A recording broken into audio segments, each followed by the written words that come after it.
Blog Talk Radio.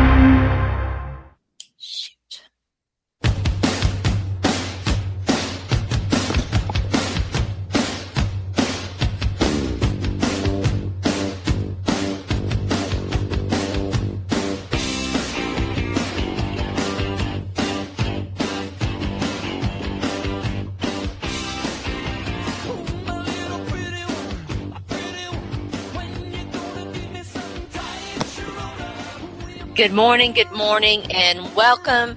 You are tuned in and listening to Back Talk with Sharona. I am your host. My name is Sharona, and we're back. Bit of a break. Things are really crazy for me right now. I think you guys know that. If you follow me on Twitter, you know that I've got a lot going on. But I'm so excited to be back on Back Talk and to have one of my favorite people in the world on as my special guest co-host this morning. Robyn Mundy is going to be joining me here in a few minutes. We've got a great show today. We're going to get you guys going. First of all, with an NFL update.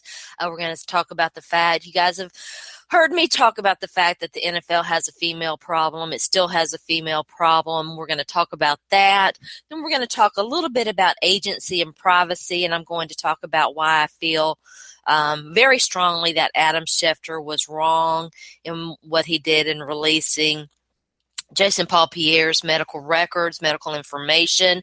And then we're going to talk a little bit about pro players, professional players, football players, as well as hockey players, substance abuse, leaving the scene of an accident. We're going to talk about Brandon Spikes. We're going to talk about Ryan O'Reilly. And then in my final segment, the final word with Sharona. Yes, it's official. Hell has frozen over. Sharona is actually going to defend a Jenner. I think it's Kylie Jenner. And we're going to talk a little bit about cultural appropriation, and I'm probably going to piss a lot of people off. But hey, you know, it's Wednesday, so what's new, right? So without further ado, I'm going to bring in my wonderful co-host, Robyn. Robyn, how are you? Doing fine. Just very honored to be back with you again. Well, I'm so happy to have you. And we were originally scheduled to do this yesterday. Robyn lives in Wyoming, is it, Robyn? That's correct. Podunk, Wyoming.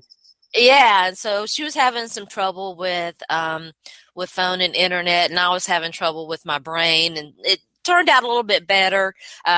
Wednesday, we usually do a show on Monday and Wednesday, and so we moved it to Wednesday, which works perfectly. And so I'm happy to have you back. And yeah, so what's been going on with you? Well, I'm enjoying a wonderful summer here in Wyoming. It's been quite nice. I'm really ready for training camp to start. Don't know about all of the rest of you, but won't be long now. Yeah, a couple weeks, but It's not like we run short of topics, even when there's nothing going on in the NFL, it seems. There is no off season. Today apparently is the only day without any sports being shown on television, so that's kind of interesting. Did you happen to catch the All-Star game last night? I did not. Did you? Yeah. No, I didn't either. I'm back writing again. Gosh, it feels so good. I'm keeping a journal, an online journal, in conjunction with this book that I'm writing. And so after I got through doing everything that I need, yesterday was getting caught up day. Yeah. And so after I got through doing what I needed to do, just, getting caught up, I wrote in my journal, actually wrote a very long journal post. And it's a topic that we're going to talk about with the recent revelations about, what happened with Jackie Fox, who was in the Runaways, a young woman in the Runaways. She was 17 years old. She recently came forward with an account of a rape that she experienced. Then we've got the Loretta Young revelation. So we're going to talk about that in our second segment on privacy and agency, talking about things that are private and, how to handle that. So, but the point of that is to say, once I got through writing that. I just, I needed to decompress. And so I've become very obsessed with this show on Netflix. It's a Netflix original series. It's called Sense8. And so I popped it on and started watching a little bit of it and played a little bit of video games. And then I went to bed pretty early. So yeah, it was a good night, a night to kind of, just unwind. So let's go ahead and get started with our NFL update. I want to talk a little bit about Jason Whitlock, who, frankly, I don't pay much attention to him. I don't find that his brand of reporting and commentating is anything that is interesting or beneficial to me. I know a lot of people do pay attention to him, but I happened to run across a recent segment that he did. I believe, you can correct me if I'm wrong, Robyn, or anybody who's listening out there. And by the way, if you want to call in and weigh in, we're more than happy to have you. The call-in number is 646-200-4149. If you have any thoughts or just want to weigh in on anything that we're talking about today or any other day. But I was watching a segment that he was on, and basically he was talking about the fact that he abuses women, and it was done very casually. I forget what was it. I think it was Dan Le Batard who was the other male present in this segment, and ESPN has outed Jason Whitlock as part of their I forget what the website they intended to call it. They had a Black Grantland website that they were going to be launching. He's been outed as part of that. I don't know really what is going on at ESPN. It's kind of interesting to see Keith Olbermann, who is very opinionated. I think that he does a good job. I don't always agree with him. I think he's generally speaking, he's right with his commentary. I don't know that he always conducts himself. I had to unfollow him on Twitter because I couldn't bear I just couldn't bear his Twitter personality. There's a lot of interesting things going on at ESPN. I don't know why a guy like Jason, I don't know what ESPN, what kind of image they're trying to present anymore. We're going to talk about Adam Schefter in our second segment. Robyn, did you happen to catch this? Did you see the Jason Whitlock thing? I did not, but I share the same feelings that you do as well. I'm questioning myself about where the direction that ESPN is going in. As a local issue for the people in Western New York, ESPN has a local reporter covering by the name of Mike Rodak. And Mike has a bad habit, and I'm not sure what his goal is, but he seems to like to inflame Bills fans and fans of sports in Western New York. His last comment that I thought on Twitter was completely inappropriate was with respect to the Aaron Kromer situation, the offensive line coach that is now on an extended paid leave due to some nefarious activities. We're going to be talking about that too, right? Yeah, we're going to be talking about that. But Mike's response to that on Twitter was, he made a tweet and said, well, I hope that when Rex Ryan said that he was going to build a bully, he wasn't referring to this. Really? Okay. So that kind of gets me set up right there, in terms of ESPN. I don't know how many people have complained about, this guy, he trolls Bills fans. And we've got one here too. His name is Do Paul you? Kaharski. Yeah, I've talked about him on the show. He acted absolutely awful to me on Twitter. It's probably been a couple of years ago. I related my experience with him. It's kind of hard to, I try not to really talk about that or Yep. I don't like to pick on people. Obviously they do. That's their MO, but you do wonder what direction ESPN is going and what image are they trying to I talked about it, by the way, Robyn, in conjunction with the Britt McHenry thing. Yes. Because she got suspended for a week. She acted awful toward this tow truck employee. Yet they let their reporters do shit like that, and I don't get it.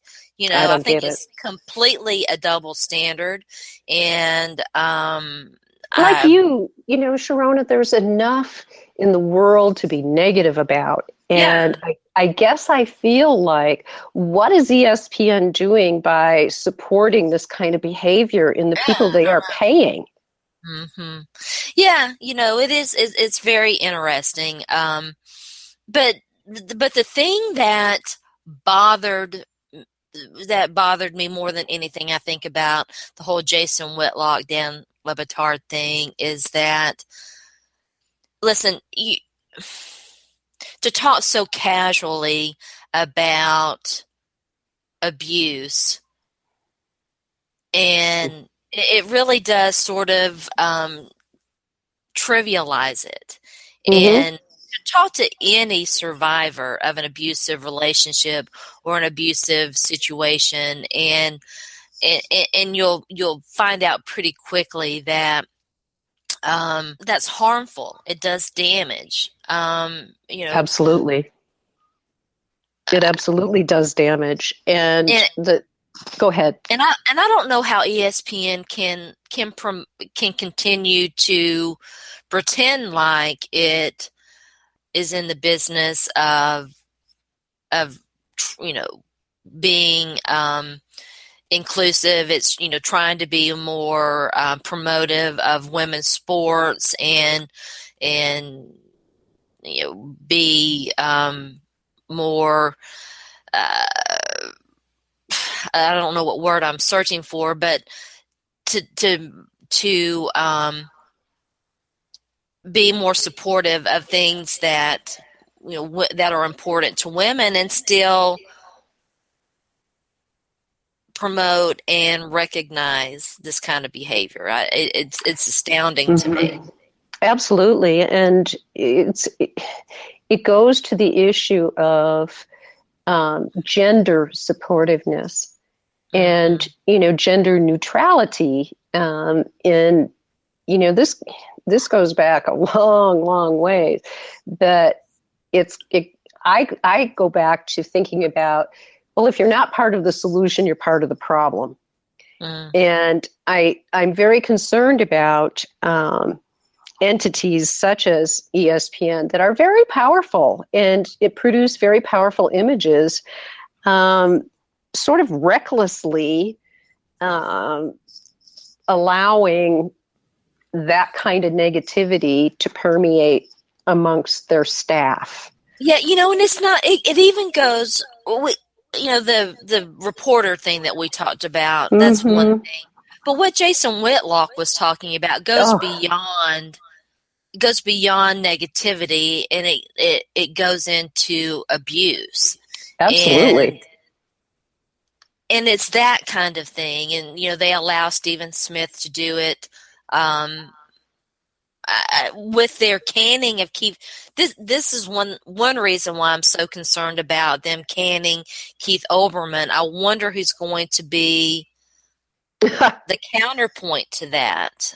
They still have Outside the Lines, which is their best programming, really. Oh, absolutely. Let's be honest here. But, with the direction that they seem to be going, I'm afraid that there's not going to be a voice to counteract that. And it really is troubling. But let's go ahead and move on. Let's talk a little bit about interesting thing. I know we're going to talk about Aaron Cromer before we get there, simply because we were talking about abuse. The Greg Hardy appeal has been heard. His suspension was knocked down by the arbitrator to, I believe, 4 games. Am I right, Robyn? Yep, 4 games. And, I know that this was an arbitrator's decision. I have not read the decision. I'm, going to try to find my shocked face and put it on. I expressed concern about, there was an article that got tweeted into my timeline that colleges, which have been under attack for their handling of abuse and rape and sexual assault, colleges are turning to retired judges, which on its surface sounds like a good idea, I suppose. Yet, based on my experience, based on what you can fairly readily discern from, just a very brief look at how the legal system has handled rape and abuse and domestic violence and violent acts against women. I mean, there's a huge backlash. There was a huge backlash over Ray Rice and the legal system and Greg Hardy and the legal system not doing the right thing, and the NFL trying to do the right thing. People were mad at the legal system. Well, I mean, you're inviting the wolf into the sheep house here. When you go out there and you get these retired judges, who's to say that they're good judges? We know that there are bad judges out there. I mean, that's not a secret. And so, when I don't know this arbitrator. I mean, I know him because he handles a lot of the NFL's arbitration. Color me shocked that an older male might not get the issues involved here, and the reason why some people might be upset that Greg Hardy is only going to miss 4 games. But it's all a farce anyway. It just allows Roger Goodell to say, well, I did the right thing, but this arbitrator who I'm in bed with and everybody knows it, oh, he's not going to say that. I'm sorry. Yeah. Who am I kidding? But, I wonder, Sharona, who pays when you pick an arbitrator, do both sides have to agree on the arbitrator, and who pays them? Well, I'm fairly sure that all this comes out of the NFL's pocket. Now, in other situations, usually it's the contract that determines where the arbitrator's fees, or in the case of labor and other areas, it's labor law or what have you. I mean, there's no way. I can't imagine. I mean, I'm sure that they would try. God knows the NFL loves its dollar, but to force the players to pay for the arbitration of their discipline would be something I don't think even the NFL would be able to sell. And they're very probably not. But then the question becomes, if the NFL is paying and there's no input in terms of the player or their representation saying, okay, this mediator is acceptable to us, then I mean, what protection is there for that player that they're just not hiring whoever they want to say whatever they want? Yeah. I guess, that money talks. Mm-hmm. So I think we have a lot of questions, that could be asked about that. And in the process of arbitration, it seems as if the ideal goal is to reach a consensus where both sides are either unhappy or happy, depending on which way you look at it. But you do have to wonder, when something gets reduced from 10 games to 4 games. And I haven't read, the outline of what was discussed either, but I'm guessing that somehow they made some sort of a determination that 4 games was acceptable to both sides. I mean, I don't know, but I have difficulty with the message that sends in terms of we have somebody he's a repeat offender. Am I not? Is that correct, Greg Hardy? A repeat offender only if you consider the fact that in the original suspension, the NFL cited 4 separate examples of I don't think that he's ever been charged. Now he's got a history with guns. Okay. I think that we do know that, but I'm not aware of a prior incident involving him and being abusive. Okay. I wasn't sure about that. I may be mixing that up with someone else, but I guess my bottom line is Ray McDonald. Ray McDonald is maybe who you're thinking about. He's definitely a repeat offender. Yeah. That is who I was thinking about. Thank you for clarifying that. But to go from 10 games to 4 games, what is the message? Yeah, when you consider everything involved in the Greg Hardy situation, the failure to cooperate, the abusive behavior as outlined in the court records and in the evidence, and the fact that the NFL, at least on its surface, is professing to want to try to get it right. Well, you didn't get it right, NFL. Well, there's a lot of questions I have about this in terms of getting it right. For example, we may find out even today. I saw something on my Twitter feed about Brady's latest, the decision on Tom Brady and Deflategate may come today. Well, if that comes out and they stick by 4 games, it's going back to the Ray Rice situation. Okay, 4 games for Brady for deflating footballs and 4 games for Greg Hardy. I realize it's comparing apples and oranges, but at the same time, what's the message? What's the message? I don't think so. Some people say it's comparing apples and oranges. I don't necessarily agree. Yeah. I mean, it's all about what your priorities are, I suppose. And it's going to be very interesting to see what happens with the Tom Brady situation. The NFLPA or somebody had indicated, I can't remember, I shouldn't speak out of turn. There was something that was tweeted in my Twitter timeline today saying that there could be a federal case filed if Tom Brady is forced to miss a single game. And you know what? I'm reading for chaos here. I want I hope Tom Brady files. I hope that the suspension sticks. He at least gets 2 or 3 games, and he files a federal lawsuit, because I want to see exactly what he knew, and that's the way we'll find out. So how it all unfolds. But again, in having the timeliness of this in conjunction with Hardy's reduction, in suspensions, I'm just having a real heck of a time reconciling. And the statement that it makes in terms of taking it from 10 games to 4 really leaves me wondering, where are we headed?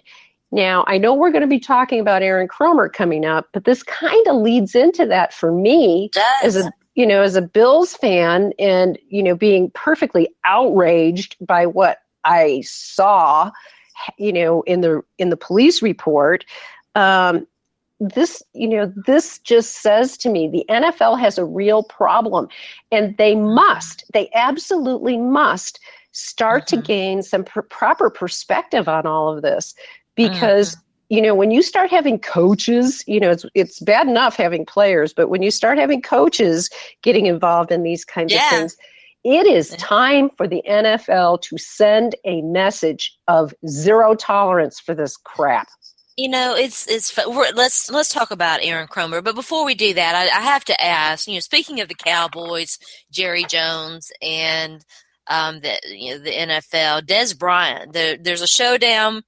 There's a showdown coming between Des Bryant and Jerry Jones and the Dallas Cowboys. What do you make of all this? Very interesting. Very interesting. And he being Des Bryant, he's really pushing the envelope here. And I'm kind of sitting back watching because I know that in another year or so, the Buffalo Bills, everyone knows that's ever listened to these podcasts, I'm a crazy Bills fan. They're going to be in the same boat coming up when Mario Williams' contract comes up. We got Marcel Darius, all that. And so I'm watching carefully, and I bet a lot of other football fans are too, because this could get real ugly. Yes, it could. I'm like you. I'm just sitting back. I'm again in the Des Bryant, Jerry Jones showdown that's brewing.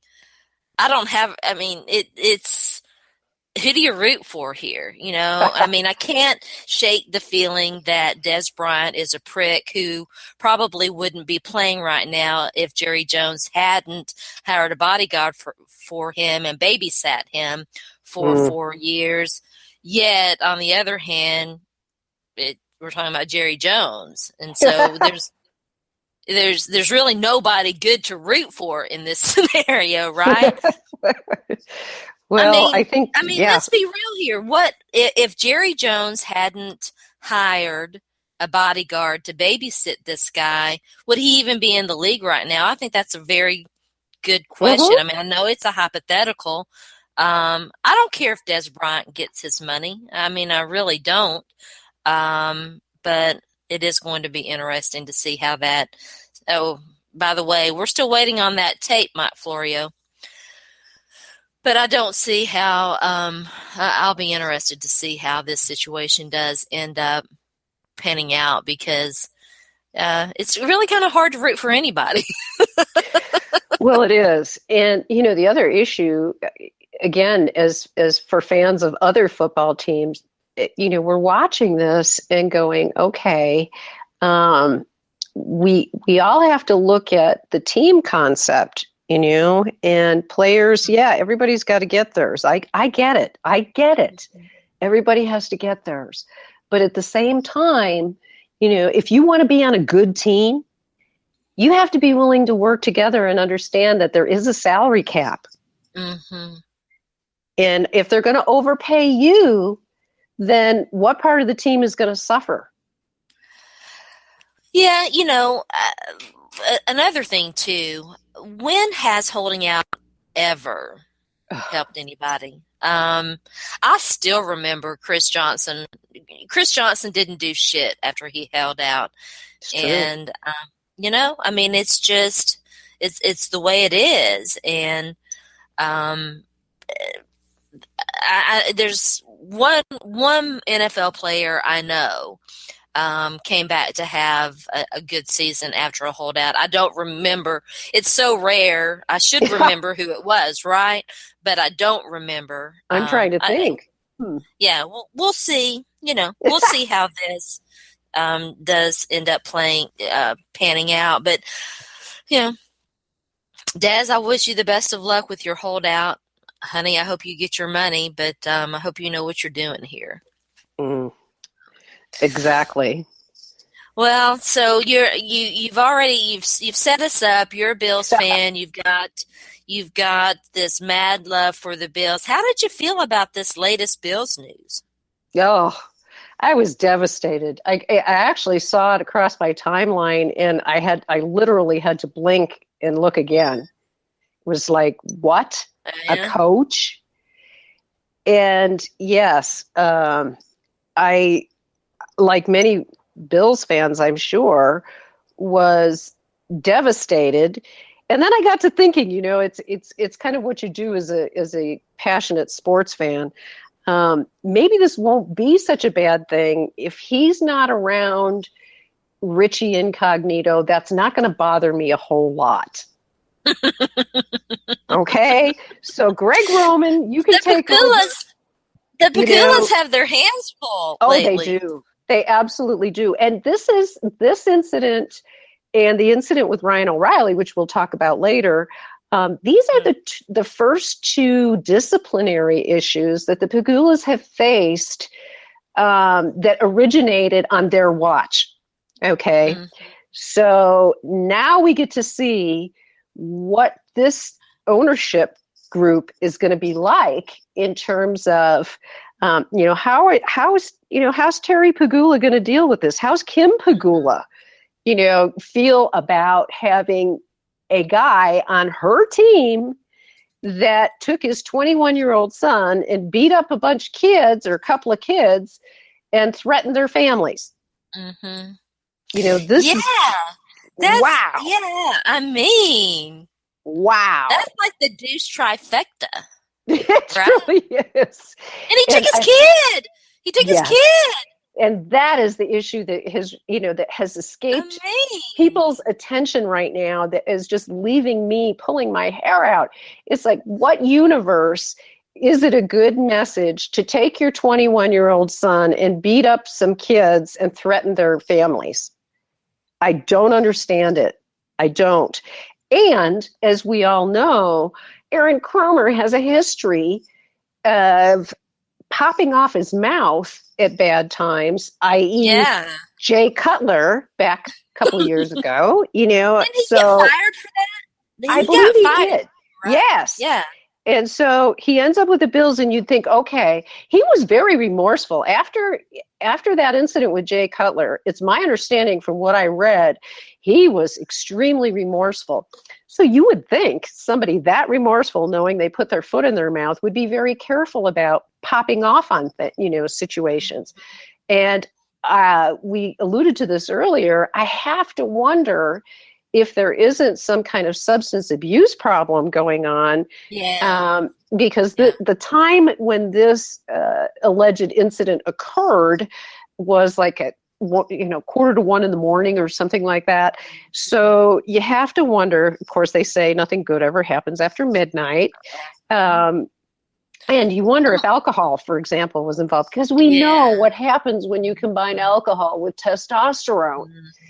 And, hostilities abound. But here we have a situation where truly the Pagulas are, facing an important statement. They need to make an important statement about what kind of behavior they expect in, not just their players, their coaches. Yeah. And I also wonder, you have to wonder what Rex Ryan is thinking, although I did read where he had an altercation with a neighbor that ended up in quite a dispute himself. Oh, yeah? Oh, God. Yeah. Listen, I wouldn't want to fight either one of the Ryan brothers. Exactly. But at any rate, it is crazy. But the Pagulas have an opportunity here. And, I often wonder sometimes in life why things tend to congregate, why issues tend to pop up when they do. So not only do they have Aaron Cromer to deal with, but we'll talk later, they have Ryan O'Reilly and his little running into a Tim Hortons to deal with and leaving the scene of an accident. So no big deal. Oh, yeah, no big deal.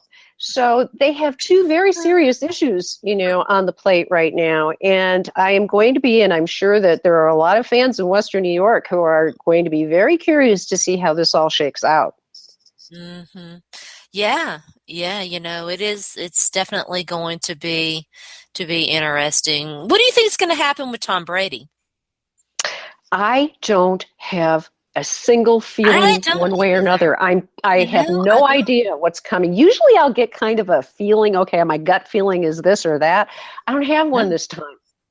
Yeah, no, I don't either. And I think it's partly because Roger Goodell has done so many unpredictable things that I'm beyond the point of even trying to figure him out at this point.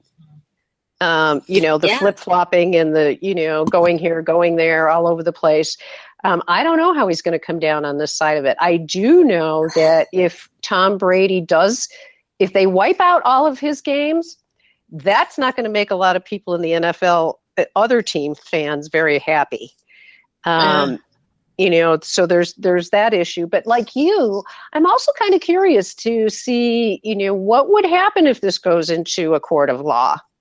Mm-hmm. What happens when the evidence has to be laid out? Yeah. I'm not sure. Yeah. Yeah.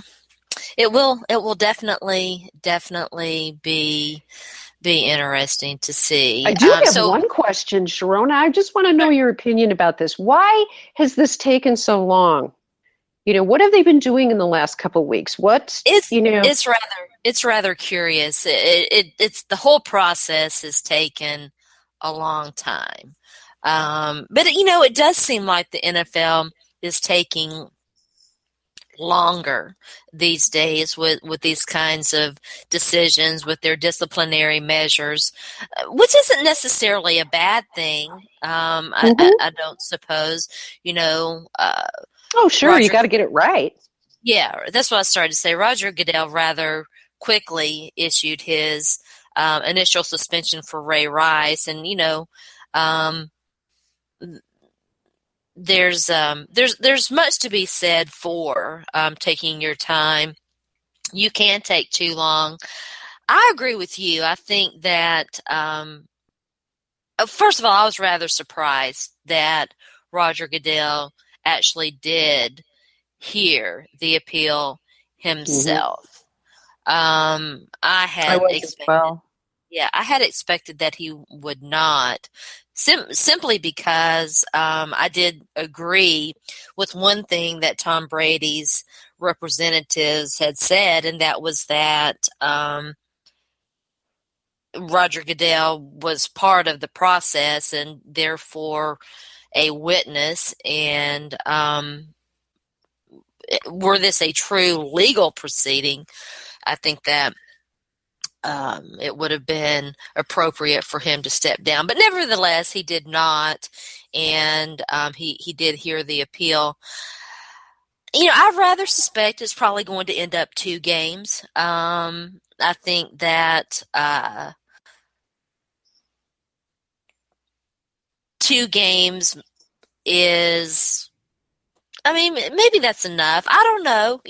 I think it depends on how strongly you truly do feel that this rather arbitrary, to me, PSI level has any bearing or connection to the quote unquote integrity of the game. We all know that it. So even if they did, I understand rules are rules and blah, blah, blah, blah, blah, but it just didn't matter, Exactly. It didn't affect the outcome of the game.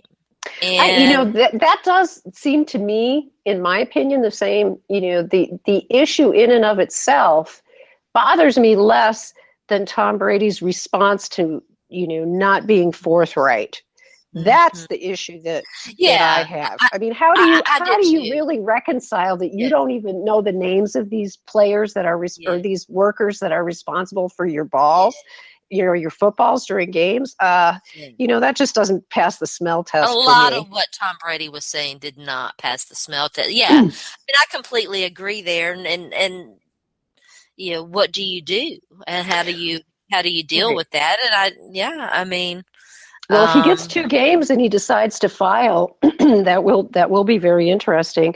I do know that there's a large contingent of Bills fans in Western New York that do hope he gets 2 games because the second game they play is against the Bills.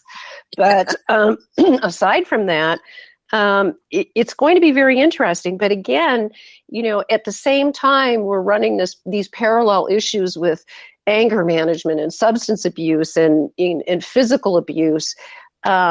We've got to somehow kind of reconcile, what we're doing, I think, in the NFL. And I'm not sure.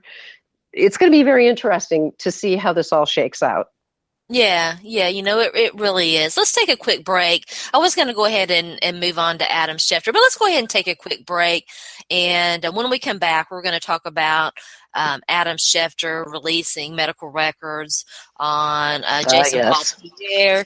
And we're going to take on the topic of reporting, privacy, and we're going to talk a little bit about the Jackie Fox and the Loretta Young situation. So stay tuned in. You're listening to Back Talk with Sharona. We'll be back in about 30 seconds.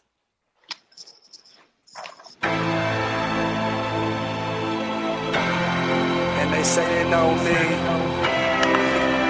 Fuck out of here. Only God knows what I've been through, man. So if you want to talk, get your facts straight first. And if you really want to know, let me ask you something. Have you ever walked in the shoes of a giant or had to fill the position of a boss before you were even the client? It's no wonder growing up under the roof of a tyrant that I would be the poster boy for defiance. Now I'm the voice of the silence. Fuck being quiet. I've seen 20 years worth of violence. I'm tired. It's a burden for me to open my eyelids. All right, welcome back. You're tuned in and listening to Back Talk with Sharona. I had to hit you guys with some Machine Gun Kelly, The Return, this morning because the title of this episode of Back Talk is called, of course, The Return, since we've been off for a little bit. So I hope you enjoyed that little clip. We're going to listen to some more Machine Gun Kelly before the show is over. But we were talking about, in our last segment, our NFL update, talked a little bit about ESPN, and I want to talk a little bit about Adam Schefter.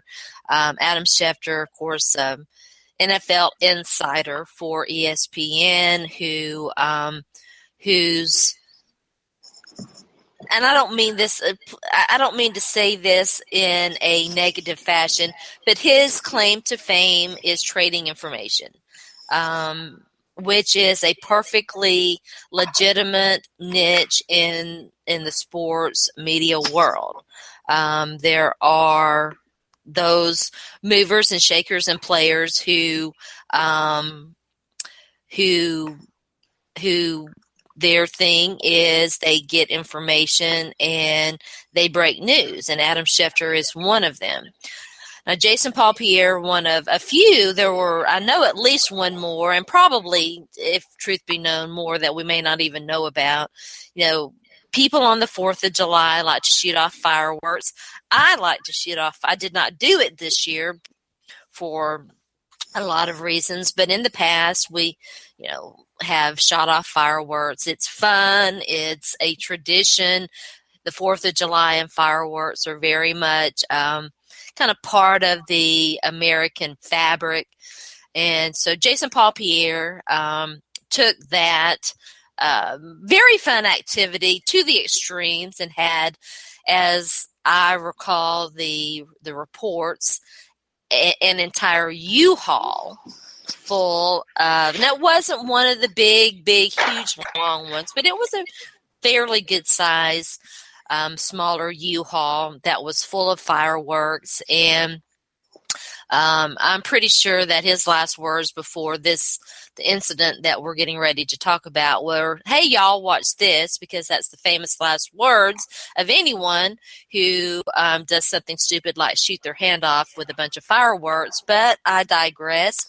So Jason Paul Pierre had a fireworks incident where it looks like he's lost at least one finger, could possibly still have some more work that needs to be done. He's an NFL player. His hands are his living.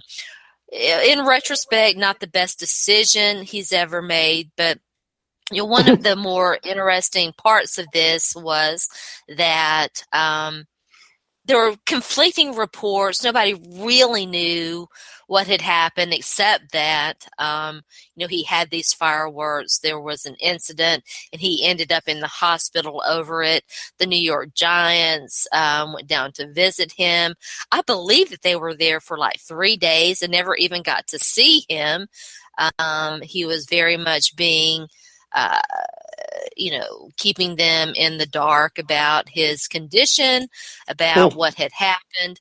Yeah, probably not the best decision either. They're definitely entitled. Now, granted, he's like Dez Bryant. His situation is rather interesting because they have tendered him. He has not signed his tender. There was a long-term contract. I believe it was 4 years. You could correct me if I'm wrong, or if you know, Robyn, but it was there was a contract offer on the table. I believe it was roughly about $60 million. That offer was pulled. It wouldn't surprise me if they don't end up pulling their tender too.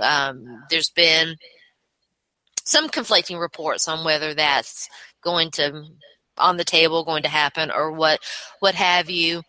But what happened is that while people were still trying to figure out what was going on, Adam Schefter tweeted out that he had, in fact, lost a finger. That had been reported, and then it had been denied, and so people knew that maybe possibly he had lost a finger in this incident. So Adam Schefter tweets out that JPP had, in fact, lost a finger, and as proof, he tweeted a screenshot of a medical record as well as the actual medical record.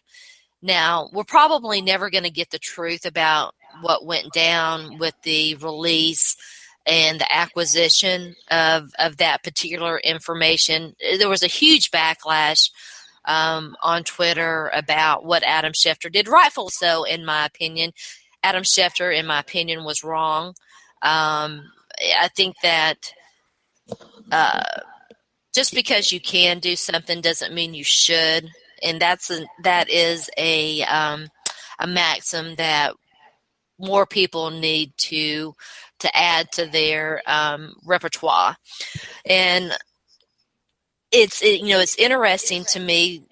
The hospital obviously is the bigger player here because of HIPAA, and I was just going to bring that up. Yeah, they should not have released the information. Apparently, it's going to be extremely difficult to trace it and find out who actually was responsible for releasing this bit of personal information on JPP. There have been indications from his camp that they might sue the hospital or somebody else. I guess we'll see about that. They would have a very good leg to stand on in that respect, because it's a $50,000 fine for every violation. And if there's an intent to sue the hospital, they're going to aggressively try to figure out how that information got released. Obviously, it came from somebody that had physical access to the medical record. Yeah, I had actually not ever dealt with this. There apparently is a shield law. I'm Googling right now for reporters and HIPAA. Let's get this up here so I can take a look at it. There is, and that is, not necessarily, Adam Schefter is probably shielded by that law, but at the same time, I wonder at what point the hospital will be able to obtain his records to find out who it was that revealed that information. Yeah, because it had to be somebody on staff. Well, it's definitely somebody at the hospital that revealed it, and Adam Schefter, his ex. First of all, so Adam Schefter, after all this backlash, appeared on. I think this was maybe actually in a question and answer with Richard Deitch of SI. Probably no.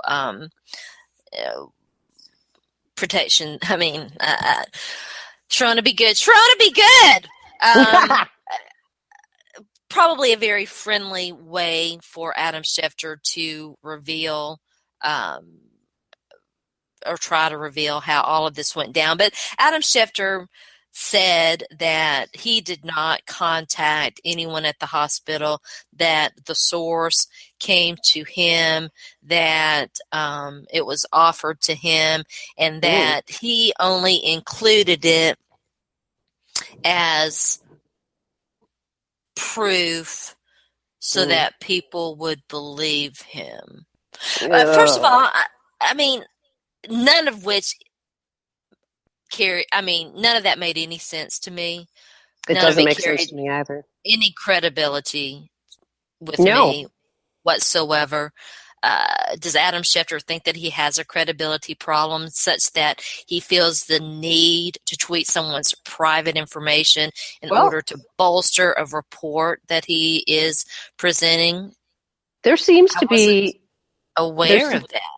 Yeah. Well, there seems to be a pattern of this, because the other day when Aaron Cromer's situation was made known, Ian Rappaport he tweeted out a picture of the police complaint that had Aaron Cromer's private address listed on it. And he got lambasted for, absolutely. He got lambasted for this by, people on Twitter for revealing his personal, address. And Ian Rappaport's response was, it's public information. Let me repeat myself in case this concept is hard for some people. Just because you can do something doesn't mean you should. You should. Absolutely. I had a similar issue with, there's so much of a let's one up the someone else that is present today in reporting. I think it's a very disturbing trend to me. There's something else that Adam Schefter said that didn't make sense. I'm trying to remember exactly what it was, and I'm failing to connect it right now. Yeah, look, I know that we live very much in an age and an era where people want to be the first to get information out. I don't think that it's doing a very good service to reporters, to media, because oftentimes when you do that, you don't get it right. You might be first. Whatever happened to, getting it right and doing the right things. That's not to say I think that you should do your job. You should report. You shouldn't be a mouthpiece for for a team or for a league or for somebody. I mean, we see that too. But in Ian Rappaport's case, what was to be gained by publishing his home address? What was to be gained from that? He could have blacked that out. Well, he should have blacked that out. I mean, that's the appropriate way to do it, is to black that out. So, yeah, it's I did not know that Ian Rappaport had done that. That's troubling too. It's very troubling. And it's all part of this whole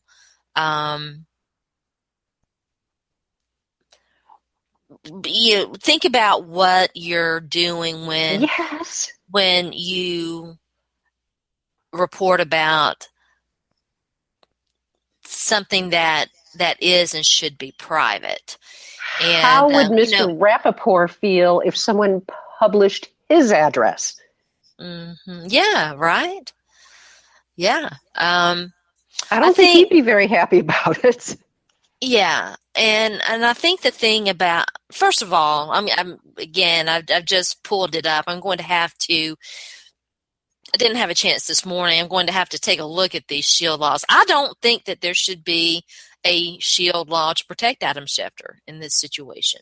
No, absolutely not. It's a HIPAA. It's a HIPAA violation. I don't think that he should be protected when it involves a HIPAA violation. And I don't think that it doesn't make any sense to me that his anonymous source would come forward and do all of this at the risk of jeopardizing their job and possibly their career without some form of enumeration. So if One you're does trying to wonder about that. So if you're trying to tell me that this person came forward out of the goodness of their own heart to offer you this medical record in violation of federal law and in violation possibly of their employment contract, and you didn't pay them a dime to get it, well, I'm going to call bullshit. Mm-hmm. Because my mama didn't raise no dummy. Absolutely. Well, it's the trend that we're seeing now, like as you pointed out, to get it out there first as opposed to doing the right thing. And I mean, really, it's just common sense in my mind that if you're going to publish a police report, you don't include somebody's personal address. That does nothing to bolster your credibility.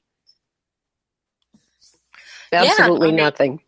And publishing an illegally obtained medical record doesn't do anything to bolster your credibility either. Absolutely. And absolutely, Jason Palpier, he absolutely has every right to sue the hospital under these circumstances. Absolutely. I'd like to see him sue everybody involved, and let's see if this shield law really is designed to protect this situation. Mm-hmm. Mm-hmm. Absolutely. Yeah. It's mind-boggling. You know, it reminds me, I told you guys that I had written a fairly lengthy journal post. You know, I find, speaking of privacy and reporting and sensitive personal information, it's, you know, what's going on right now with the Bill Cosby survivors coming forward, you know, with the Loretta Young thing. I'm going to pat myself on the back right now because I kept saying, Sharona, don't say Loretta Lynn. Sharona, don't say Loretta. Because her name is so, Loretta Lynn is so,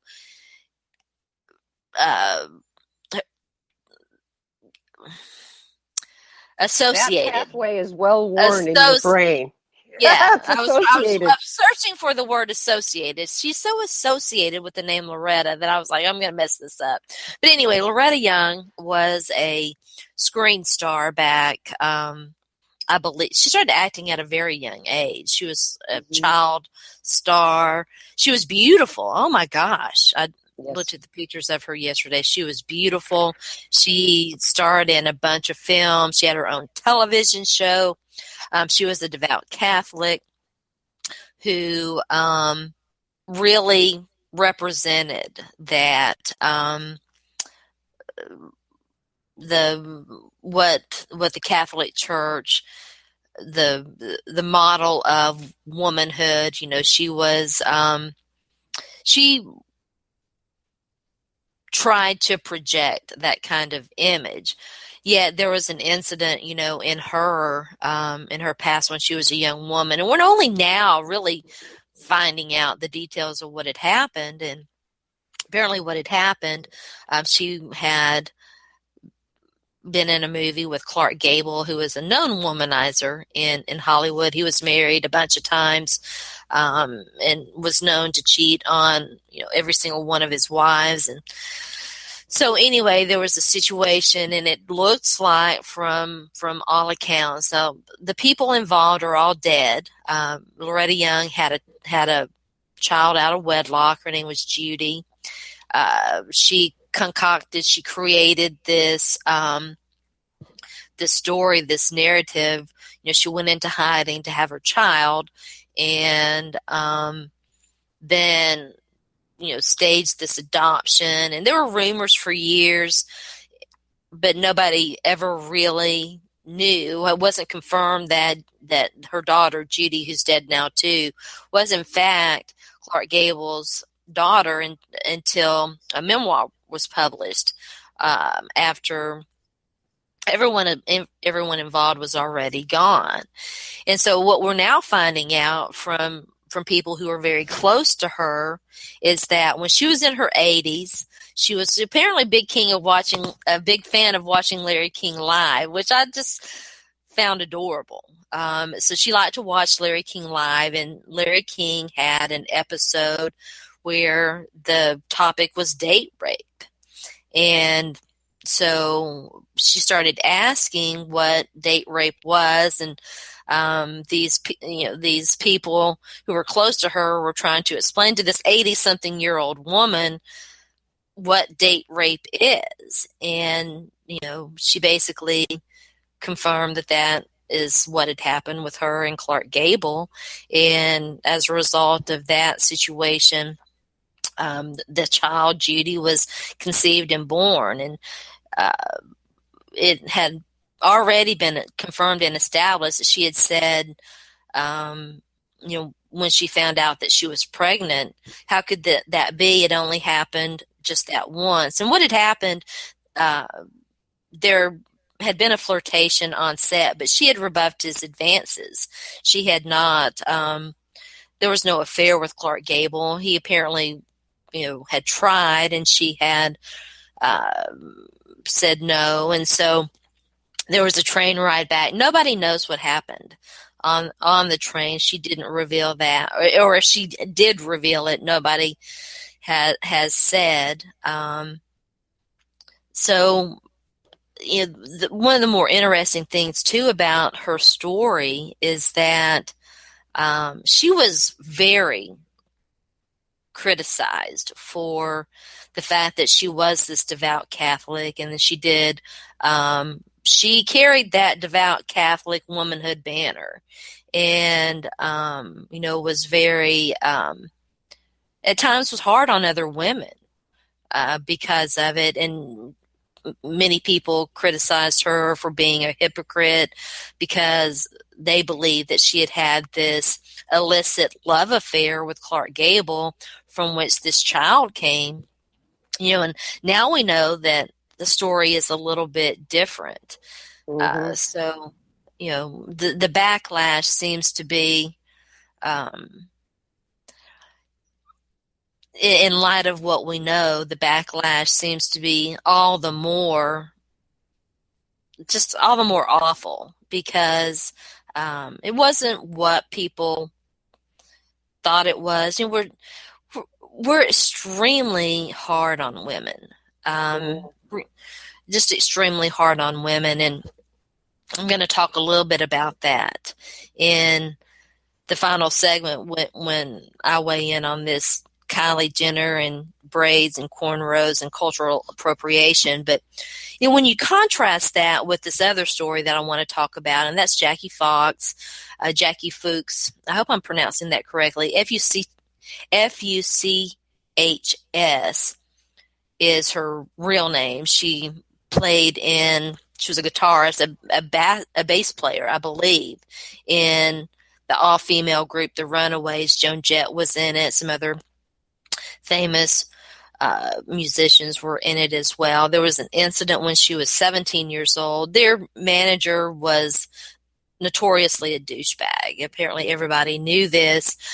I did not know about this story. I just now found out about it because of Jackie finally coming forward and talking about, what had happened to her when she was 17 years old. And what had happened to her is that, she had been given drugs, and this manager raped her, and he raped her at a party in front of, she believed that her band members were there. There were other people there. The rape has been confirmed through other witnesses.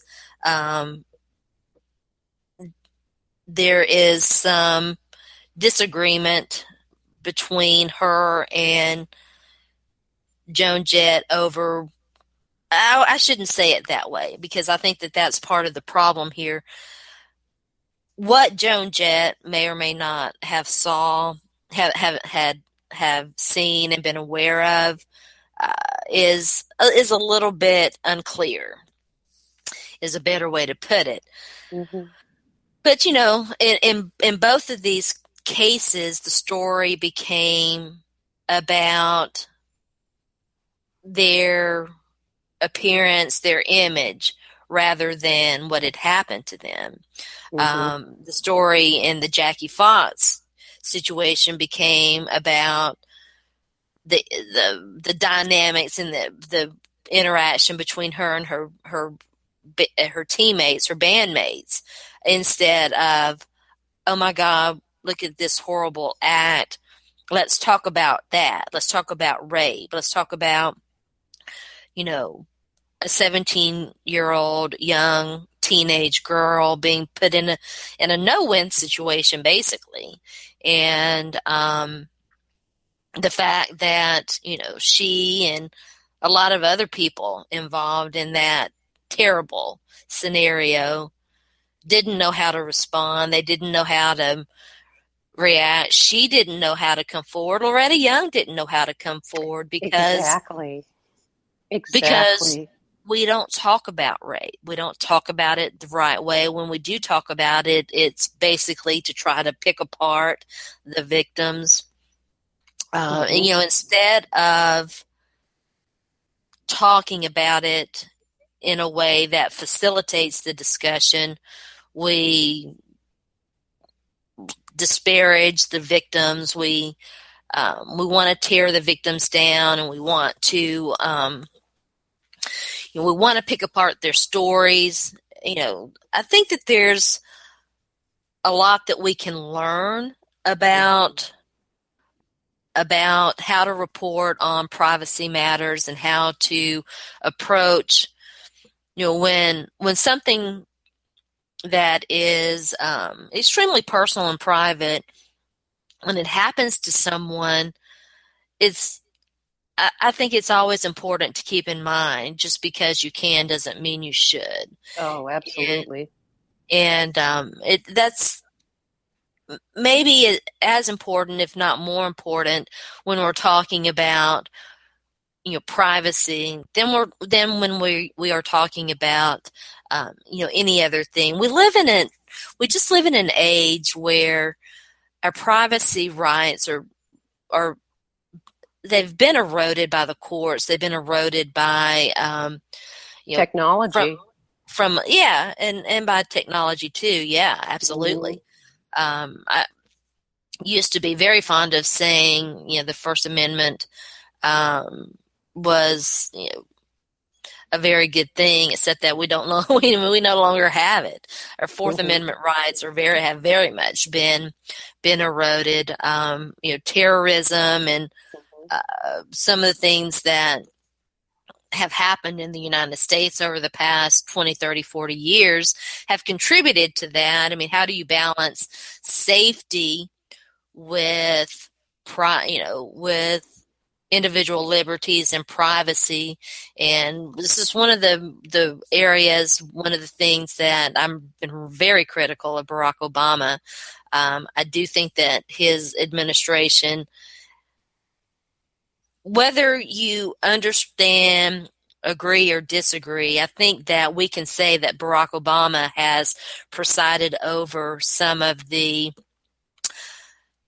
most troubling erosions of personal liberties that we've experienced as Americans. And so, it's an area that I feel very strongly about, because I think that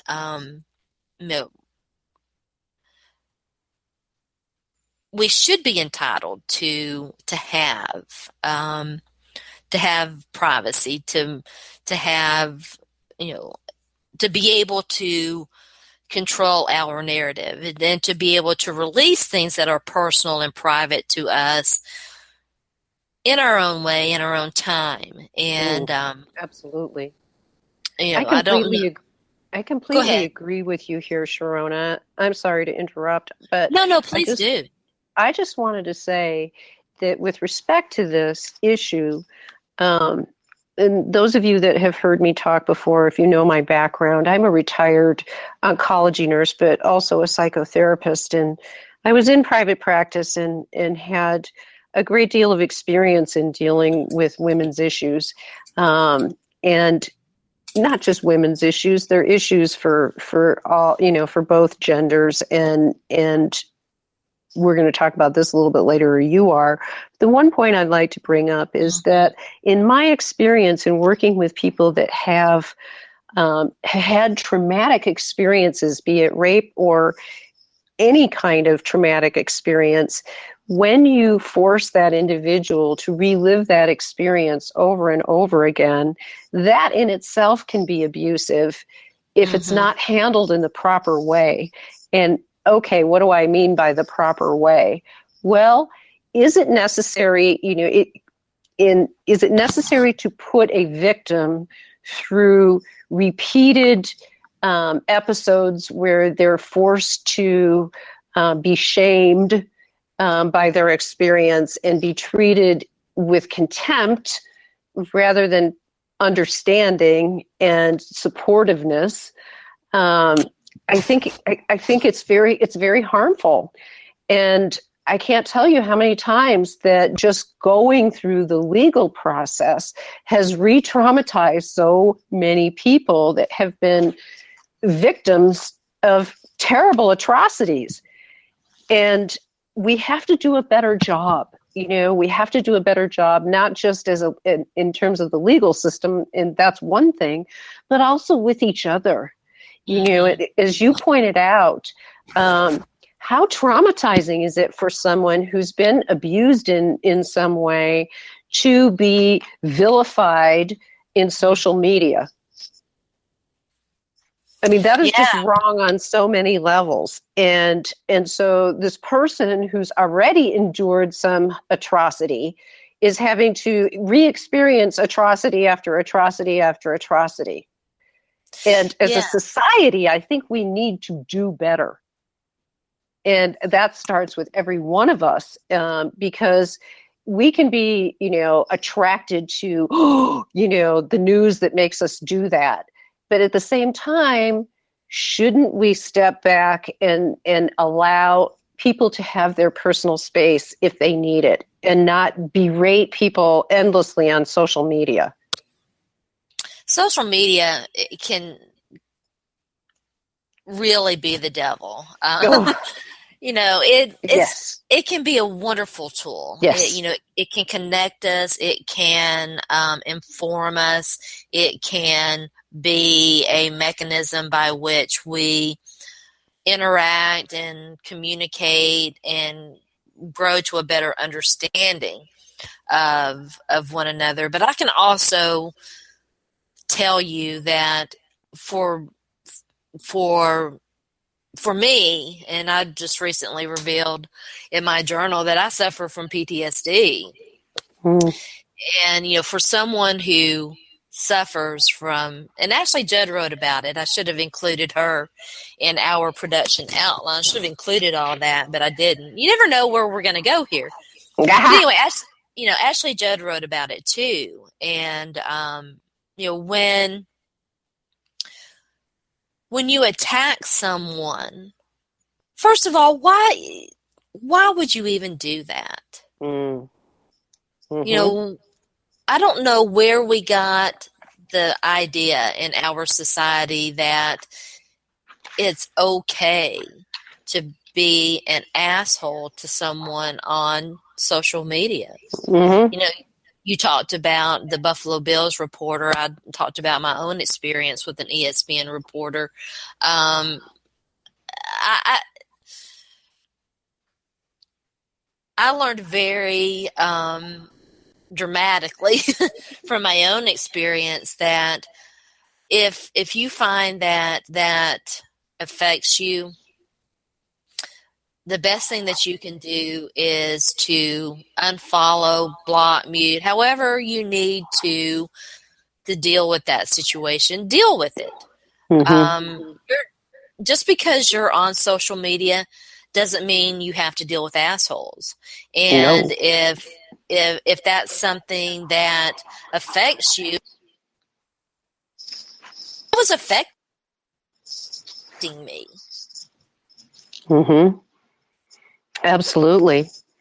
And it was affecting me emotionally, and they're kind of asshole who does that, then I'm going to block you. I'm going to do whatever it takes to protect my well-being, because sometimes you do have to be selfish that way. Absolutely. I would posit that it's not even selfishness. It's, protecting yourself. Social media, there are a lot of pariahs out there, and people who truly enjoy, for lack of a better word, basically harassing people.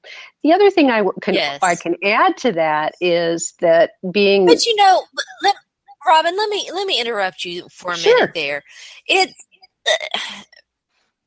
I think that we have to differentiate here, though.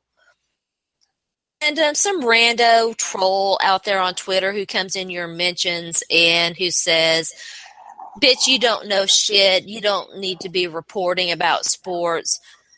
You can look at that and you can say, "Who the fuck? I don't care." But when it comes from someone when it comes from a professional who's reporting about the same things that you're reporting about, it's different. Oh, yes. Absolutely. It affects you in a way that's different. And so, yeah, I mean, there are trolls all over Facebook, Twitter, whatever. Instagram, I'm sure, Snapchat, all the new little fun things. You do have to, in a sense, deal with those rando trolls out there whose sole reason to be on social media is to be that asshole who says stuff to try to get a reaction. But you shouldn't expect it. You should not have to deal with it from your peers. Correct. And, the other thing I would add to that, and it's just probably because of my age, I'm going to be 60 in a few weeks, and I remember what it was like before we had personal computers. I lived as an adult. I belong to the last generation of people that existed as adults before computers became a big part of everyday life. And I think to some extent, we have lost touch with the ability to turn the stuff off. So I think that I've said this for a long time. I think that there becomes very much a herd mentality. Yes. When it comes to social media. Yes. And I don't want to use the terms ganging up, but I do think that we become desensitized to what we're doing, and we become desensitized to how we should respond, to how we should act. And I'm guilty of it too. Listen, I don't profess to be this perfect person who always does it right. I've made a lot of mistakes. I fell into that herd mentality. But fortunately, I hope that I came to a realization of what I was doing, and I wasn't proud of myself for it. I wasn't proud of myself for being a mean girl on Twitter. I think it's very easy for all of us to slide into that, because it starts out sometimes very innocuous, as kind of a little joke here or a little joke there. And then, things can just evolve from there. But the one thing I'm struck by is that it seems like a lot of people forget that you can disconnect, and you probably should disconnect from time to time, go off the grid. And really and like you, I've caught myself in situations many times where I've asked myself, what are you doing, Robyn? And that's when I know it's time to check out and walk away, from the computer and go do something else. Because but I think sometimes we forget that because we're so, these tools are so enmeshed in our lives now that we're not used to what it's like to go for 3 days without looking at your smartphone or your computer. Yeah. Yeah, I think it's a good idea to check out and to take a break. I took, after the 2014 NFL season, I took a long, 6-week social media break and did a lot of thinking. Yeah, it was great. Did a lot of thinking about a lot of things. And, so yeah, I do think that it is. And, again, maybe we should have made that the theme for this show, Robyn. Just because you can doesn't mean you should. I think that's a great one. I think we should do a whole show on it. Yeah. Because there's that little phrase can apply to so many different things in life. And today, it's just so easy for us to respond instantaneously to something instead of being forced to take your time to think about it. So I think that's part of the problem. We see something blast on social media, we all just whoosh, chime in. And sometimes it's a good thing to take a pause. Yeah. So, speaking of which, we're going to take a little pause here. We're going to move on to our next topic, pro players, substance abuse, leaving the scene of an accident. We're going to talk a little bit about Brandon Spies. We're going to talk some Ryan O'Reilly. We're going to finish up that segment and talk about a very excellent article that Rich Clune wrote for the Players Tribunal called The Battle. He wrote about his battle, his own personal battle with substance abuse. So stay tuned in. You're listening to Back Talk with Sharona. I can't even get a grip on my life of pliers. I'm fucked up in the head. Close my eyes cause I see demons round my bed. So depressed, open them up, hoping I'm dead. Thought the fame would make it better, but it only fucked me over. Never used to touch a bottle, now I'm hardly ever sober. People wanna be my friend, but where the fuck were y'all when I was 10? 11 and 12 getting bullied and beat up in the gym. I couldn't never get a girl, now all of a sudden I'm the man. Students try to get back cool with me again. Fuck them all, because guess where they gon' be when my record stop playing? Gone with the wind, off in the record shop saying that Kels fell off. I knew it would happen. Stop hating, cause a month ago you was all over my jock saying. All right, welcome back. You're tuned in and listening to Back Talk with Sharona. I am your host. My name is Sharona, and I'm joined by Robyn Mundy. And we have been having a very good discussion, I think, this morning about a lot of different things, privacy, the NFL, that particular segment right there from Machine Gun Kelly, I think is very appropriate to lead us into our discussion about professional players, professional sports players, substance abuse, and all the things that that flow from all of that. We've got two pretty high-profile cases to talk about. The first one being the Brandon Spikes situation. Brandon Spikes played for the Buffalo Bills for a season. Robyn, I was kind of surprised that they didn't. I was kind of surprised they didn't re-sign him. A lot of people in Western New York have been very curious about why that didn't take place, and I'm not really sure what the story was, except that when he was released by the Patriots, the word was, okay, Brandon's really good against the run, not so good in coverage. And I think that may have been some of the same theme that made the decision to not re-sign him in Buffalo as well. They're going back to the Rex Ryan defense they had under Mike Pettin, which is a very similar defense 2 years ago. And I don't think that Rex Ryan thought he was a very good fit. But saying that, Brandon Spikes was an excellent teammate when he played for the Bills. He was a leader when they needed, there were a bunch of young kids on defense, and he was instrumental in really bringing the defense together in terms of chemistry last year. Mm-hmm. And so I was kind of surprised when he signed with the Patriots again. I wasn't really sure what that was all about. But I was happy for him, to get re-signed and so on. And then things kind of went off track for him when he apparently, because he has pled guilty to this, and I guess the other day I saw where he was, he's on probation, and he decided to plead his case out because his attorney said that he wanted to just put this episode behind him. And that's certainly understandable. But I think just putting it behind you isn't going to work if you're not really thinking about what happened.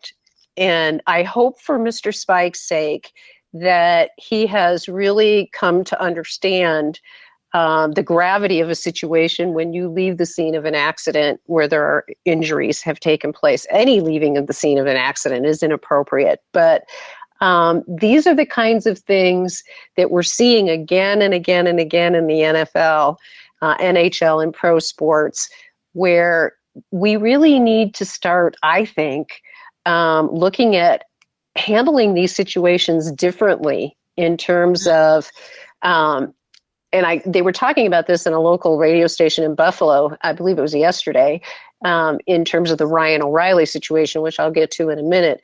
But with respect to leaving the scene of an accident, we must find some way to discourage professional sports players from not taking responsibility for whatever situation they're in. We absolutely have to do this. This is a tremendous problem.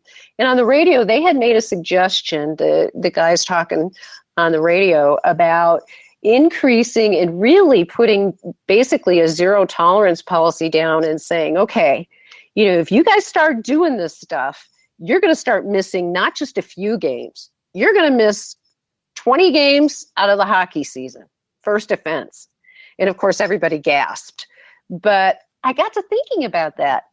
Should we, Sharona? Should there be really intense suspensions for a first offense? Will that help stop some of this ridiculous behavior? I don't know. I think that, substance abuse, and first of all, it's certainly not isolated to professional sports players. It's not, and I want to issue a disclaimer here now. I don't know what Brandon Spite's situation is. Obviously, this is an incident that we're talking about. Not even going to profess to say whether or not Brandon Spites, Ryan O'Reilly, or anyone else that we're talking about, that we happen to talk about in this segment, whether or not they have a substance abuse problem or what's going on with them. Now, having issued that disclaimer, substance abuse is an issue with layers.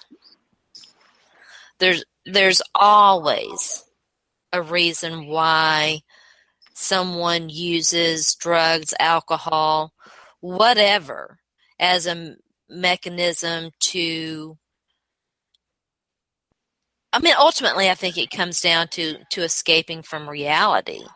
But there's always a reason for that. I told you guys I'm stuck on this show since there was an episode where one of the characters was talking about drug addiction, and I'm probably going to paraphrase badly, but she said that drug addiction is just a mechanism to escape from reality, which is kind of where I got that. But it's, I think that's largely true, and Mm-hmm. there are various reasons why someone might want to escape from their reality. Maybe they're in an abusive situation. Maybe they have suffered a traumatic event.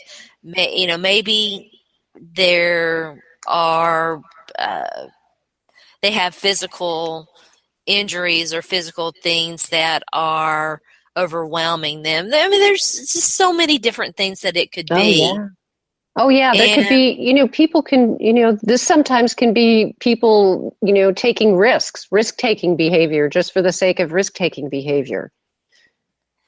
well, that's certainly, I think risk-taking behavior is different Oh. from self-medicating is Mm-hmm. designed to dull the pain, to make the pain go away, to make you not feel whatever it is that you're feeling, whereas risk-taking is designed to make you feel things that you want to feel. So I think that That's you a have good to point.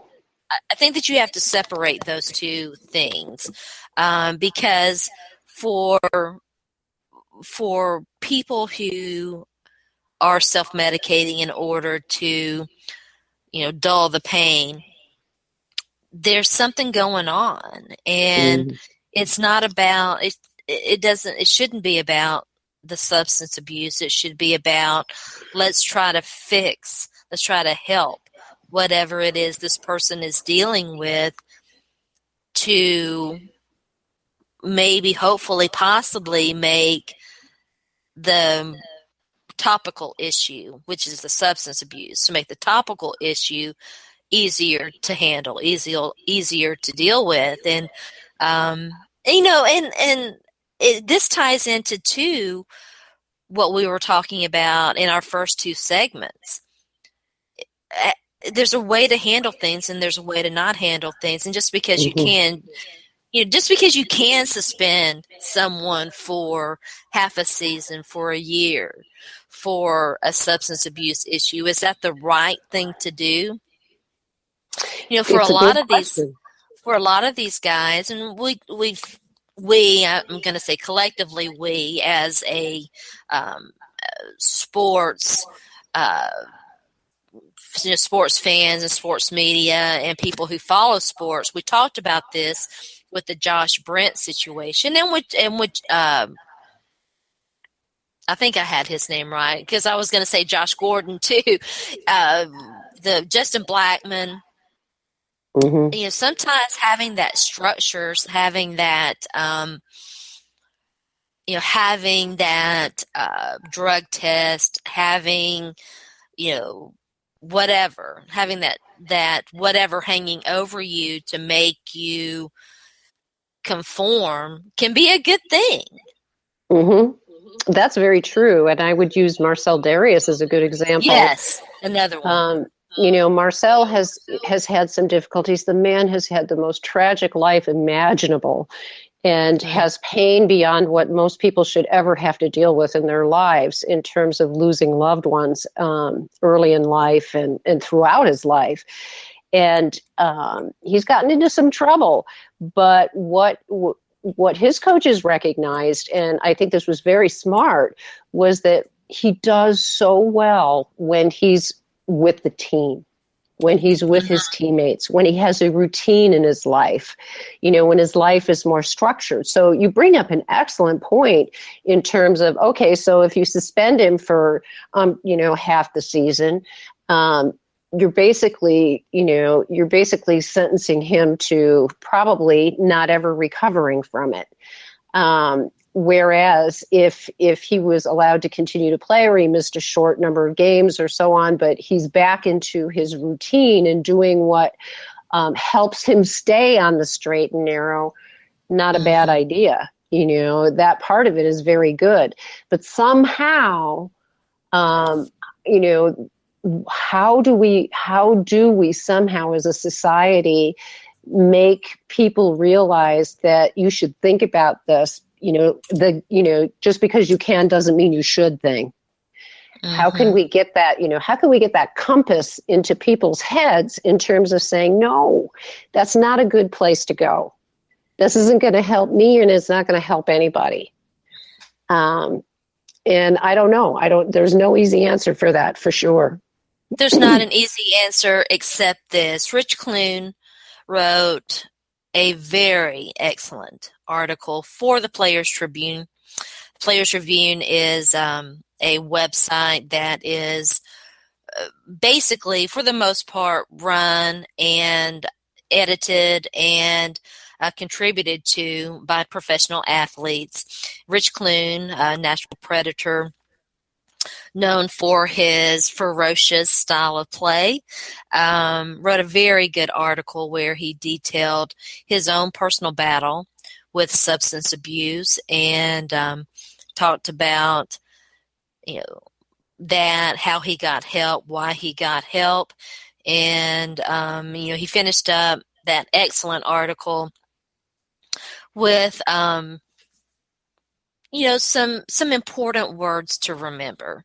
And it doesn't matter what it is. It doesn't matter whether you're dealing with substance abuse. It doesn't matter what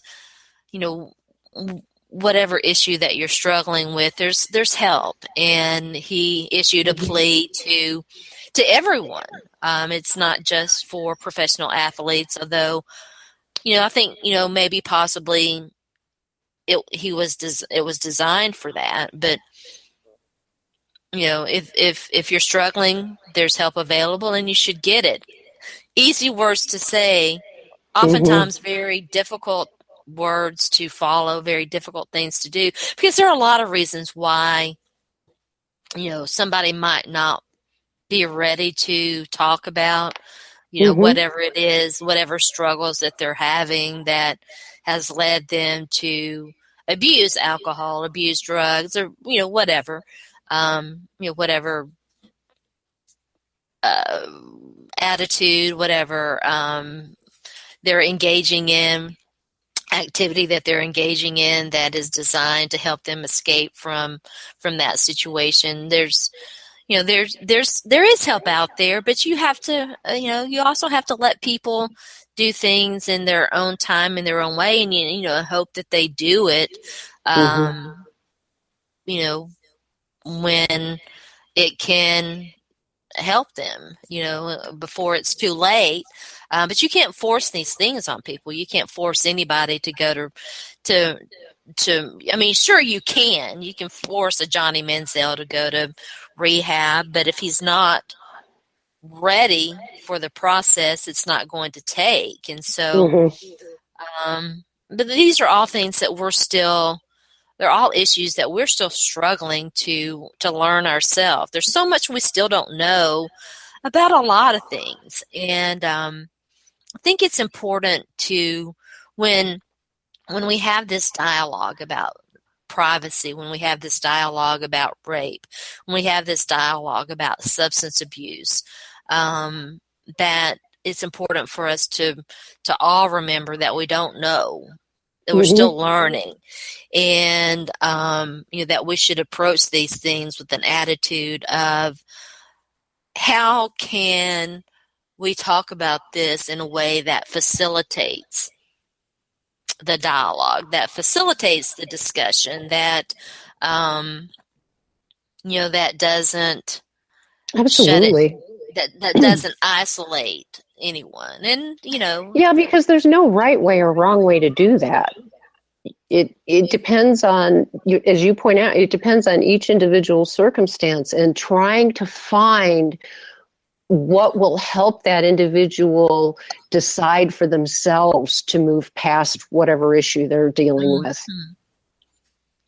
Yeah, for some people it may be that they're still struggling to understand what happened to them. Yep. They're still struggling. I think about Jackie Fox and Loretta Young too, the two situations that we talked about earlier. Both very young when they experience what happened to them. Nobody gives you a how-to manual on how to deal with someone abusing you. Life doesn't come with an instruction book. And, so I think that we have to,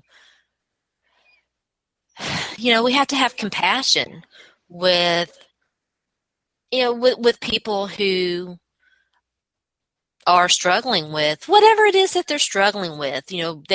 These young women were struggling to deal with a violation on their body.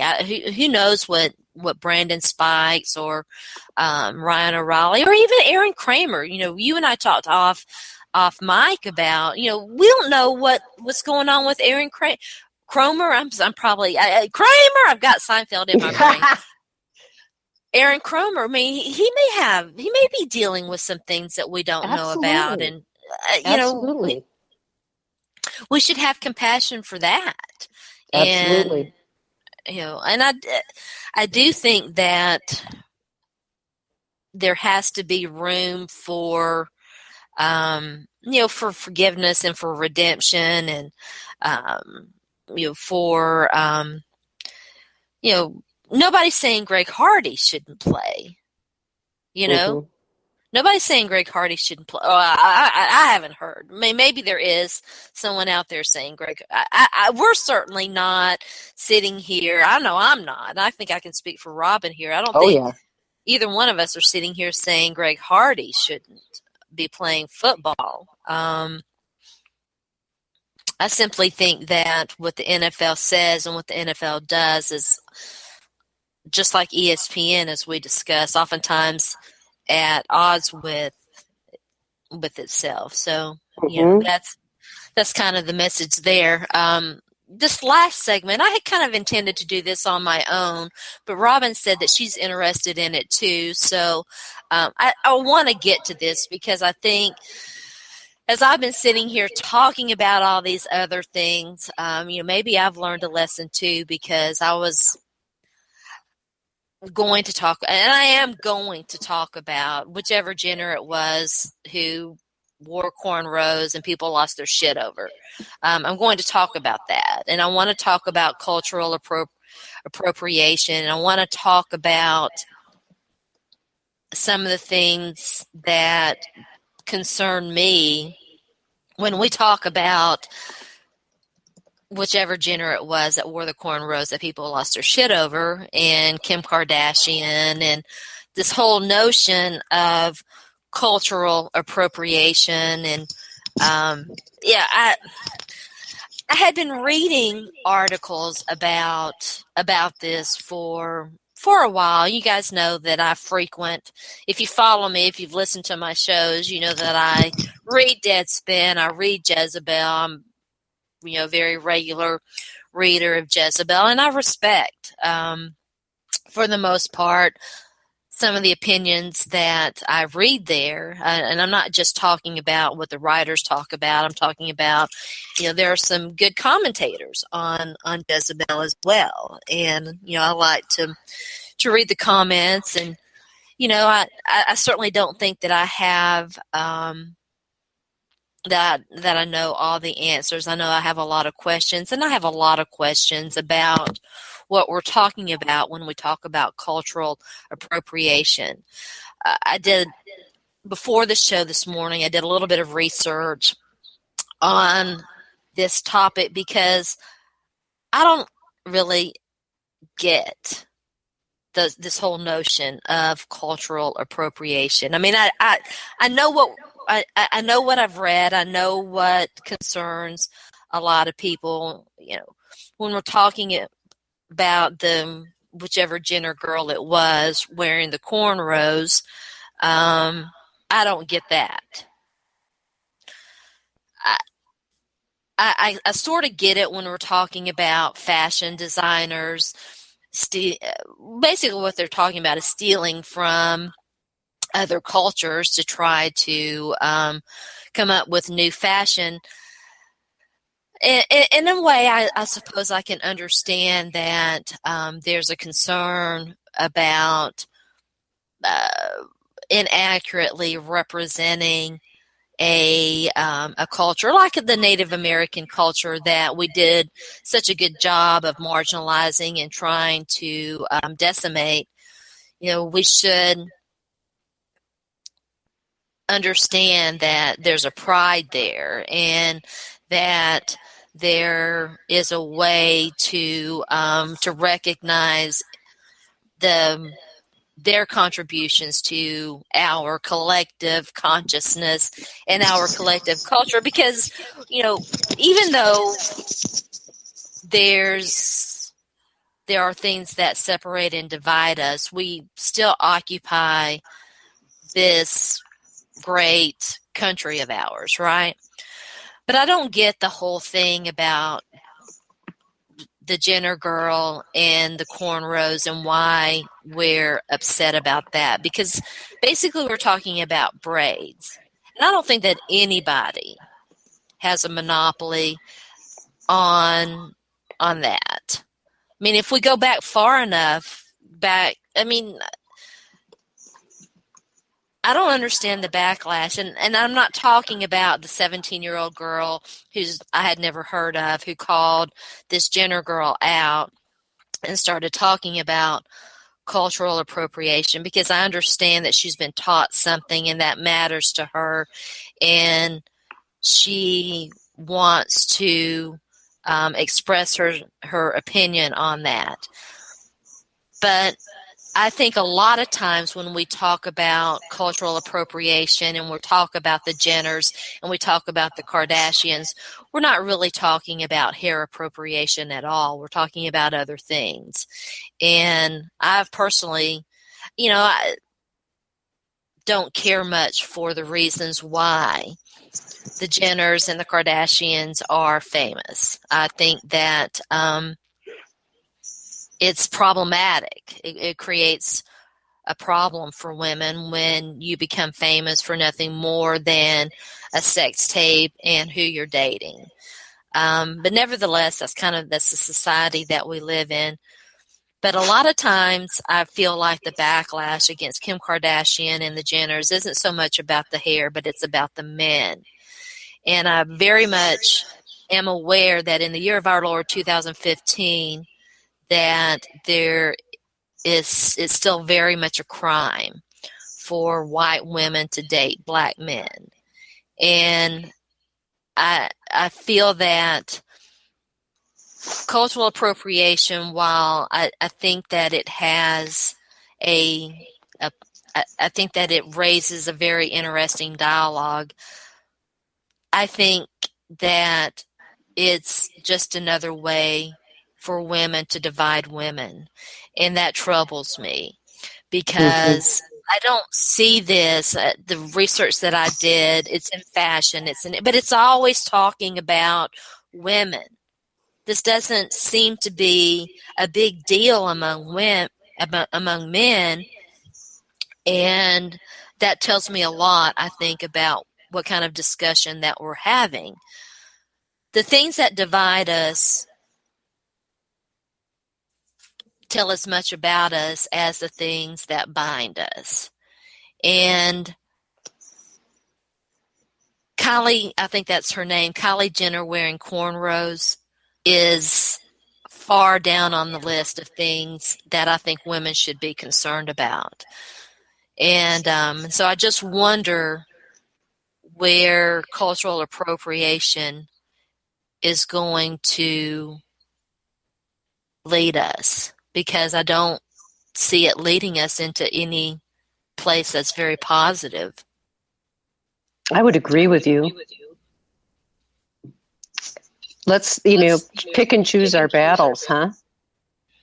Cornrows, really?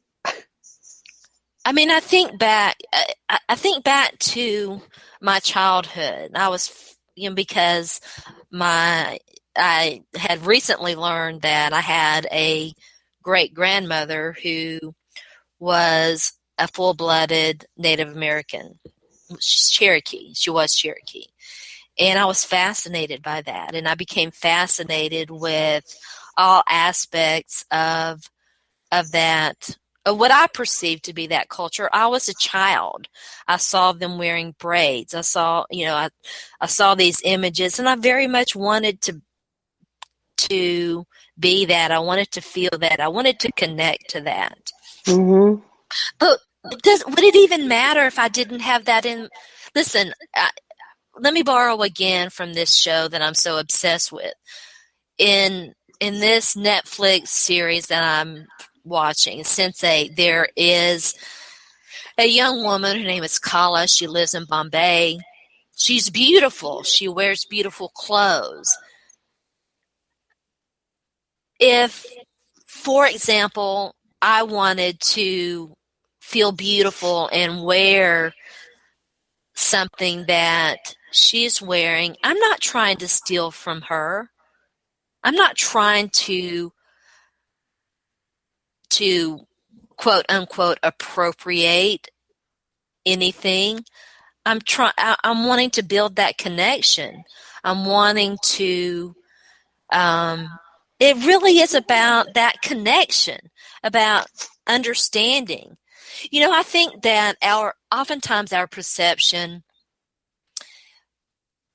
about things is kind of like a kaleidoscope.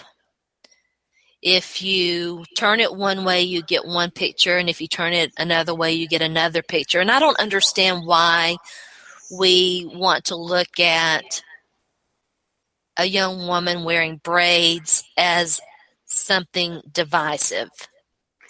I completely agree. And I guess my question when I think about all of this is why? Why do we always have this tendency to go to the negative? Why can't we view, for example, this particular situation? Why can't we view it as honoring and celebrating a culture, a look, whatever, a custom, a ritual, whatever it may be?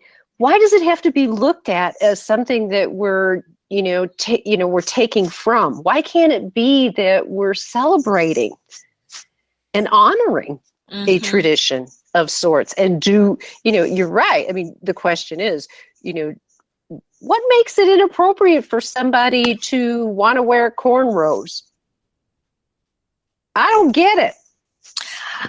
I honestly did not know that there was a group that was claiming to have to own this particular type of, and I have so many questions about why there seems to be this ownership of that, because I think if you go back far enough, I mean, we know that the ancient Egyptians braided their hair. Mm-hmm. And I think that if you went back to the dawn of the age of man, you would find, I mean, I didn't know that there was that kind of ownership over something so simple. I think that we can always find something to divide us. And absolutely. I don't understand this. Maybe someone can explain it to me like I'm a 5-year-old, so I will understand. Because I do want to understand. I don't want to be dismissive, but I don't get it. I'm with you. And the issue is, again, it's sort of like that half a glass of water thing. You can look at it as half full, half empty. If we're truly trying to embrace each other, why would we want to be so territorial and judgmental? I don't. That's what I lack understanding for in that respect.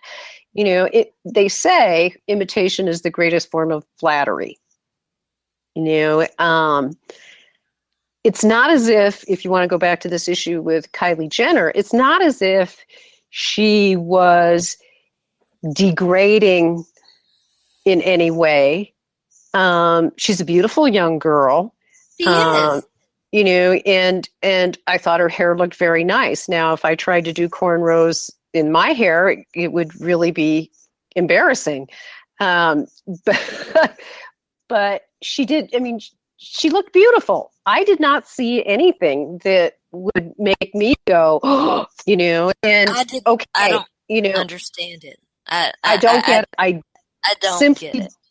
I simply don't get it, because the other aspect of this is, if we are really going to be a multicultural nation, shouldn't we be embracing each other? That's what I think. I don't understand it. I don't understand it. If we really want to be a multicultural society, then we shouldn't be upset if someone wants to wear their hair a certain way. I don't get it either. There's so many other things that in this world, in my view, that we could burn our energy, on getting upset about. But somebody wearing their hair a certain way, that makes absolutely no sense to me. I told you guys I went through this whole stage in my childhood where I was obsessed with everything Native. I drove my mom nuts, wanting my hair braided. Drove her nuts, and when she got tired of accommodating me, I started using these little hair clips in a way to kind of emulate, because I wasn't coordinated. Still, I'm not coordinated enough to really braid my own hair. So, I wasn't trying to steal anything. I was trying to connect. And again, I think it goes back to the things that you'll let divide us will say everything about you just as much as the things that you let bind us together. And absolutely. And to that, I can only add, why is it, wouldn't we all be happier if, instead of going to the negative place first, if we all just said, step back from a situation instead of reacting with negativity to everything. And that's where I see a problem that we seem to have. And, we're ready to jump on each other's throats for this and that, and raise hostilities over every little thing. When it's crazy. If we took a different approach, just took a different approach in terms of looking for the good in a situation instead of looking for the bad, wouldn't we all be a lot happier? I mean, I know that sounds like Pollyanna La La Land, but it's really quite simple. If you have an optimistic view of the world, and if you view the world through a lens where, you look for the good in the world instead of looking for the bad, there's plenty of bad things out there. Plenty of things for us to worry about. But, I think that's a real underlying problem in our society that each of us has to deal with on our own. I really work at trying to stay away from that stuff, just like you talked about. I can get sucked into that stuff just as easily as anyone. But I hope I have a little buzzer that goes off in my head at some point and says, oh, is this where you really want to go? I guess that's just the question I try to ask myself when I find myself in the middle of that kind of thinking. Yeah. No, I'm with you. It's an interesting discussion. I fear where this whole thing is going to lead us, and all I see it doing is dividing us as women, and I think that's counterproductive. I don't think that it's going to serve us. We've got other issues to deal with. Robyn, thank you so much for joining me this morning. Tell everybody out there where they can find you. Oh, I'm on Twitter at YOBillsFan, WYOBILZFAN. And I look forward to every opportunity I get to work with you, Sharona. You are wonderful. Okay. You are wonderful too. I'm always so happy to have you on the show. And as you know, I am Sharona. I'm the host. We'll be back on Monday with another episode of Back Talk with Sharona. Hopefully I've been kind of tired this morning. Hopefully I won't be as tired on Monday, but thanks for tuning in. I hope that you've enjoyed the show. If you want to call in on our next episode, 646-200-4149. We'll be back on Monday. Have a great day. I wrote the song in hopes that it could help someone get through the night with no intentions of getting paid. I'm just doing what is right. I do it for the fans. Know the real fans who stuck with me through the storm, cause they understand that there's a genuine pain behind the words I'm saying.